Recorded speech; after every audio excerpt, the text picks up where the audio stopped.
कोणत्या दौऱ्यावरती आलात? कसं वातावरण दिसलं इथलं? वातावरण चांगलं आहे.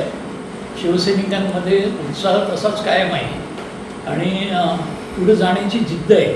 नवे बरेच तरुण शिवसेनेमध्ये दाखल झालेले दिसत आहे आणि याच्यामुळे आता सगळ्यांचा ग्रुप वाढतो आणि असा ह्या बैठकांमध्ये काय आम्ही करतो असतो, एक आढावा घेतो, काय काम चाललेलं आहे, कसं चाललं आहे आणि पुढची रूपरेषा ठरते, पुढं कसं जायचं. आणि त्या दृष्टीने जर बघितलं तर शिवसेनेमध्ये तोच उत्साह आहे आणि शिवसैनिक उत्सुक आहेत पुढे जाण्यासाठी. काही मार्गदर्शन मिळालं त्याप्रमाणे धावायला, कार्य करायला शिवसैनिक नेहमी तयार आहे. त्यामुळे एकंदर बरं आहे चित्र. साहेब, ज्या पद्धतीनं भास्कर जाधवांचं काम आपण पाहिलेलं आहे, कसं पाहताय ह्या एकूण त्यांच्या कामगिरीकडं आणि वारंवार पक्षासाठी त्यांनी दिलेल्या योगदानाकडं? आपण अगोदरपासून भास्करराव ओळखतो, त्यांची आक्रमकता त्यांची पाहिलेली आहे. कुठे ना कुठे त्यांना वरिष्ठ लेवलला संधी मिळायला पाहिजे होती. मी गेली अनेक वर्ष भास्कर जाधव यांचं कार्य जवळून पाहत आहे.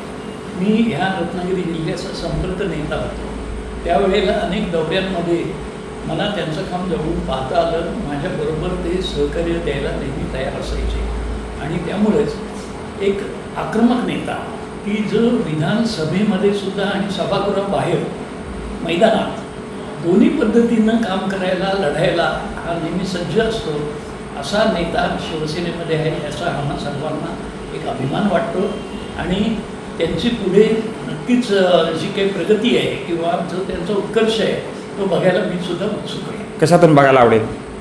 नक्कीच पुढे कुठेही चांगल्या पद्धतीनं ते पुढे जात आहेत म्हटल्यावर, प्रयत्न केल्यावर राजकारणामध्ये जो प्रयत्न करतो, जो सातत्यानं चिकाटीनं कार्य करतो त्याला यश हे ठरलेलं आहे. भास्करराव हे मंत्री होण्यामध्ये त्यांच्यासाठी काही फार मोठी अवघड गोष्ट नाही, पण पुढच्या काळामध्ये ते मुख्यमंत्री पदावर सुद्धा जाऊ शकतील असा मला विश्वास आहे.